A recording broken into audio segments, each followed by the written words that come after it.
जय श्री कृष्ण मित्रों, मैं प्रियंका स्वागत करती हूँ आपका जीवन और आध्यात्म में। आज लेके आई हूँ आध्यात्म के तरफ चलने के लिए एक नई कहानी, जो कि है 16 सोमवार व्रत कथा। तो चलिए कथा को सुनते हैं।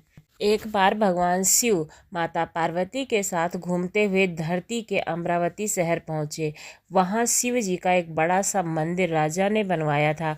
शिव पार्वती दोनों को वह मंदिर अत्यंत पसंद आया, इसलिए दोनों वहीं रहने लगे। कुछ दिनों के बाद माता पार्वती ने भोलेनाथ से कहा, प्रभु मुझे चौरस खेलने की इच्छा है। भगवान शिव ने सारा इंतजाम किया और फिर दोनों लोग मिल करके वहाँ चौरस खेलने लगे। तभी वहाँ मंदिर के पुजारी आ गए। पुजारी को आता देखकर माता पार्वती ने पूछा, आप बताइए हम दोनों में से कौन अच्छा खेलता है। जवाब में उन्होंने कहा, महादेव जीतेंगे। जैसे ही चौरस का खेल खत्म होने लगा तो माता पार्वती जीत गई। माता पार्वती ने पुजारी की बात गलत साबित होने पर उन्हें झूठ बोलने की सजा के रूप में श्राप देकर कोढ़ी बना दिया। फिर माता पार्वती शिव जी के साथ कैलाश लौट गईं। अब लोग उस कोढ़ी पुजारी से दूर भागने लगे। राजा ने भी उसे मंदिर के कार्य से मुक्त करके किसी दूसरे ब्राह्मण को मंदिर का पुजारी नियुक्त कर दिया। कोढ़ी पुजारी भी उसी मंदिर के बाहर बैठकर अपने लिए भिक्षा मांगने लगा। कुछ दिनों के बाद उस मंदिर में स्वर्ग से अप्सराएं आईं। पुजारी को देखकर उन्होंने उसकी हालत का कारण पूछा। उसने माता पार्वती द्वारा मिले श्राप के बारे में बताया। सारी बातें जानने के बाद अप्सराओं ने पुजारी को पूरे 16 सोमवार व्रत विधिवत व्रत रखने के लिए कहा। पुजारी को इस पूजा की विधि नहीं पता थी, तो उसने अप्सराओं से इसके बारे में पूछा। उन्होंने बताया कि हर सोमवार को सूर्योदय से पहले उठना होगा, फिर नहाकर साफ कपड़े पहनने के बाद गेहूं के आटे में 3 अंग बनाएं। उसके बाद घी के दीपक जलाते हुए गुड़, बेलपत्र, अक्षत, नैवेद्य, फूल, चंदन, जनेऊ संध्या के समय सूर्यास्त से पहले प्रातः काल में भोलेनाथ की पूजा करे। पूजा के बाद में शिव जी को अर्पण करे चीज़ें और वह खुद ग्रहण करे। उसके बाद बचे हुए अंग को आसपास के लोगों में प्रसाद के रूप में बांट दे। इस तरह उसे पूरे 16 सोमवार के बाद 17वें सोमवार को आटा लेकर उसकी बाटी बनाए। फिर उसमें घी के साथ गुड़ डालकर चूरमा तैयार करे। उसका शिव जी का भोग लगाकर उसे आसपास मौजूद सभी लोगों को प्रसाद स्वरूप में बांटे। इस तरह से व्रत करने से भगवान शिव तुर पर प्रसन्न होंगे, कोढ़ी की समस्या दूर कर देंगे। ये सारी बातें सुन करके अप्सराएं वहां पर चली गईं।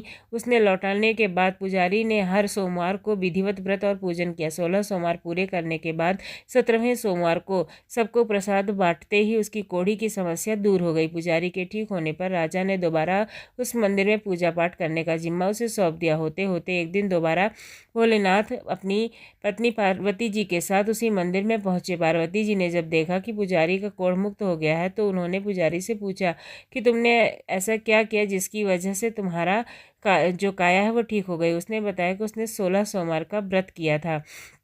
पुजारी की बात सुनकर माता काफ़ी खुश हुई। उन्होंने भी 16 सोमवार व्रत रखने की ठान ली। इसके लिए कि माता पार्वती ने पुजारी से विधि जानी और अपने नाराज बेटे कार्तिकेय को वापस पाने के लिए नियम से व्रत रखने लगी। 17वें सोमवार को जब उन्होंने सबको प्रसाद बांटा तो उनके कुछ दिनों बाद ही कार्तिकेय जी लौट आए। उन्होंने माता पार्वती के पास पहुँच पूछा, माता अचानक ऐसा क्या हुआ कि मेरा सारा गुस्सा खत्म हो गया? क्या आपने कोई उपाय किया था?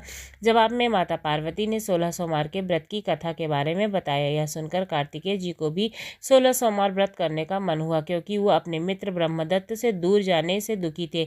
माता पार्वती ने 16 सोमवार व्रत की विधि जानकर उन्होंने परदेश गए अपने दोस्त ब्रह्मदत्त को वापसी की मनोकामना के साथ व्रत शुरू किया। पूरे 16 सोमवार व्रत करने और उसके विधि विधान से समापन करने के कुछ ही दिन बाद कार्तिकेय का मित्र लौट आया। वापस आने के बाद ब्रह्मदत्त ने कार्तिकेय से पूछा, आखिर ऐसा आपने क्या किया जिससे मेरा मन बदल गया? मैं बिल्कुल ही वापस आना नहीं चाहता था, लेकिन एकदम से तुम्हारा ख्याल आया और मैं लौट आया। कार्तिकेय ने भी अपने दोस्त ब्रह्मदत्त को 16 सोमवार व्रत की महिमा के बारे में बताया। इसके बारे में जानने के बाद ब्रह्मदत्त ने भी व्रत रखना शुरू कर दिया।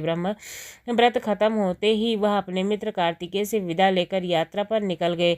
दूसरे नगर पहुंचते ही ब्रह्मदत्त को पता चला कि राजा हर्षवर्धन ने अपनी बेटी गुंजन के विवाह के लिए स्वयंवर रखा। राजा की प्रतिज्ञा है कि उनकी हथिनी जिस भी लड़के के गले में माला डालेगी वही उनकी बेटी से विवाह करेगा। उत्सुक होकर ब्रह्मदत्त भी महल पहुंचे। वहां कई सारे राजकुमार थे। उसी वक्त हाथिनी ने अपने सूंड में माला उठाई और ब्रह्मदत्त के गले में डाल दी। राजा ने अपनी प्रतिज्ञा को पूरा करने के लिए ब्रह्मदत्त से अपनी बेटी को ब्याह दिया। शादी के बाद ब्राह्मण ने उसकी पत्नी से पूछा, आखिर आपने ऐसा कौन सा अच्छा कार्य किया था, हथिनी ने सबको छोड़कर आपको ही चुना। ब्रह्मदत्त ने उसे 16 सोमवार व्रत के बारे में बताया। राजकुमारी ने यह सब जानने के बाद अपने पति से विधि पूछकर व्रत रखना शुरू किया। व्रत के समापन के बाद उन्हें एक सुंदर सा पुत्र हुआ जिसका नाम गोपाल रखा। गोपाल जब बड़ा हुआ तो उसने अपनी माँ से पूछा, आखिर मैं आपके घर कैसे पैदा हुआ, कौन सा शुभ कर्म आपने किया था। गोपाल को उसकी माँ गुंजन से 16 सोमवार व्रत कथा सुनाई। गोपाल ने भी शिव जी को प्रसन्न करने के लिए इस व्रत को किया और राज्य को पाने की चाह जताई। व्रत पूरा होते ही एक दिन पास के ही राजा को गोपाल पसंद आ गया। उन्होंने अपनी बेटी मंगला से उसका विवाह कराया। कुछ ही दिनों बाद राजा का देहांत हो गया। अब गोपाल ही पूरा राज्य संभालने लगा। गोपाल ने भगवान शिव को धन्यवाद करते हुए दोबारा 16 सोमवार व्रत रखा। इसके समापन के लिए उसने अपनी पत्नी से सभी सामग्री लेकर पास के शिव मंदिर पर जाकर पहुंचने के लिए कहा। मंगला ने खुद जाने के बजाय पूजा की सामग्री कुछ सेवकों के हाथ मंदिर पहुंचा दी। उसी दौरान आकाशवाणी हुई, राजन, तुम्हारी पत्नी ने 16 सोमवार व्रत का आदर सम्मान नहीं किया है। अब तुम उसे अपने महल से तुरंत निकालो वरना तुम्हारा सब कुछ खत्म हो जाएगा। गोपाल ने अपनी पत्नी को अपना आदेश न मानने और भगवान शिव के अनादर के लिए महल से निकाल दिया। अब वह भूखी प्यासी दर दर भटकने लगी। उसे जो भी सहारा देता उसका सब कुछ चौपट हो जाता। एक दिन उसने एक बुढ़िया की सूत की गठरी छुई और सूत हवा में उड़ गया। फिर उसे देखकर एक तेली ने उसे रहने के लिए घर दिया तो उसके सारे तेल के मटके खुद ब खुद टूटने लगे। ऐसी मनहूसियत को देखते हुए हर किसी ने उसे अपने यहाँ से निकाल दिया। अब उसकी कोई मदद नहीं करता था। प्यास के मारे जब वो किसी नदी के पास पानी पीने के लिए पहुँचती तो नदी भी सूख जाती। फिर एक दिन वह जंगल में पेड़ के नीचे छांव पाने के लिए बैठी। उसी वक्त वह पेड़ सूख गया। देखते ही देखते सारे हरे भरे पेड़ सूखने लगे। कुछ देर बाद तो तालाब में पहुंची, वहाँ पानी भी नहीं मिला और जब पानी में कीड़े पड़ गए जैसे ही उसने छुआ। यह सब देखकर वो हैरान हो गई। उसे कीड़े वाले पानी को उसे पीना पड़ा। भटकते भटकते एक दिन रानी पुजारी के पास पहुंची। उसे देखकर पुजारी समझ गया कि इसके साथ कुछ सही नहीं चल रहा है। उसने रानी को मंदिर में ही रहने की इजाज़त दी। रानी मंदिर में सब्जी व फल को हाथ लगाती तो वे सड़ जाते, आटे को छूती तो उसमें कीड़े पड़ जाते, पानी से बदबू आने लगती। यह सब देखकर पुजारी ने कहा, लगता है तुमसे कोई बड़ा अपराध हुआ है जिससे नाराज होकर देवताओं ने तुम्हें दंड दिया। इस बात के जवाब से रानी ने पुजारी को शिव की पूजा करने के लिए कहा। सामग्री से जुड़ी पूरी कहानी बता दी। यह बात जानने के बाद पुजारी बोले, तुम कल से ही 16 सोमवार का व्रत शुरू करो, इससे प्रसन्न होकर भोलेनाथ तुम्हें माफ कर देंगे। पुजारी ने 16 सोमवार व्रत की विधि समझाने के बाद अगले ही सोमवार से रानी ने व्रत रखना शुरू कर दिया। पुजारी उसे हर सोमवार को व्रत कथा भी सुनाते थे। 17वें सोमवार को जैसे ही रानी ने अपने व्रत का समापन किया वैसे ही राजा को अपनी पत्नी की याद आई। उन्होंने अपने सैनिकों को उसकी खोज में भेजा और घर वापस लाने का आदेश दिया।